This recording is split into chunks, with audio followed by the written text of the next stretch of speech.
سأل أحد العلماء تلميذه: منذ متى صحبتني؟ فقال التلميذ: منذ 33 سنة. فقال العالم: فماذا تعلمت مني في هذه المدة؟ فقال التلميذ: 8 مسائل. قال العالم: إنا لله وإنا إليه راجعون. ذهب عمري معك ولم تتعلم إلا 8 مسائل فقط. قال التلميذ: لم أتعلم غيرها ولا أحب أن أكذب عليك. فقال العالم: هات ما عندك لأسمع. قال التلميذ: الأولى أني نظرت إلى الخلق فرأيت كل واحد يتخذ صاحبا، فإذا ذهب إلى قبره فارقه صاحبه، فصاحبت الحسنات، فإذا دخلت القبر دخلت معي.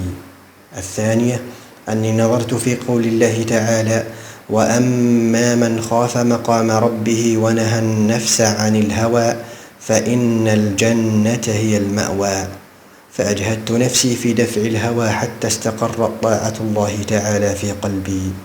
الثالثة أني نظرت إلى الخلق فرأيت أن كل من معه شيء له قيمة حفظه حتى لا يضيع. ثم نظرت إلى قوله تعالى: ما عندكم ينفد وما عند الله باق، فكلما وقع في يدي شيء له قيمة وجهته لله تعالى ليحفظه عنده. الرابعة أني نظرت إلى الخلق فرأيت كل يتباهى بماله أو حسبه أو نسبه، ثم نظرت إلى قول الله تعالى: إن أكرمكم عند الله أتقاكم، فعملت في التقوى حتى أكون عند الله كريما. الخامسة أني نظرت إلى الخلق وهم يتحاسدون على نعيم الدنيا، فنظرت إلى قول الله تعالى: نحن قسمنا بينهم معيشتهم في الحياة الدنيا، فعلمت أن القسمة من عند الله فتركت الحسد عني.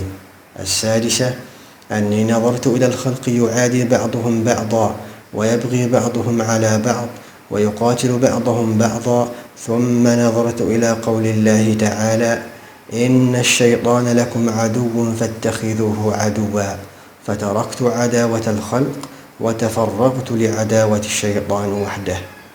السابعة إني نظرت إلى الخلق فرأيت كل واحد منهم يكابد نفسه ويذلها في طلب الرزق، حتى أنه قد يدخل فيما لا يحل له. فنظرت إلى قول الله تعالى: وما من دابة في الأرض إلا على الله رزقها، فعلمت أني واحد من هذه الدواب، فاشتغلت بما لله علي وتركت مالي عنده. الثامنة أني نظرت إلى الخلق فرأيت كل مخلوق منهم متوكلا على مخلوق مثله، هذا على ماله وهذا على ضيعته وهذا على مركزه. ونظرت إلى قول الله تعالى: ومن يتوكل على الله فهو حسبه، فتركت التوكل على المخلوق واجتهدت في التوكل على الله الخالق. فقال العالم: بارك الله فيك، نعم التلميذ الصالح أنت. لا تنسوا الإعجاب بالفيديو والاشتراك في القناة.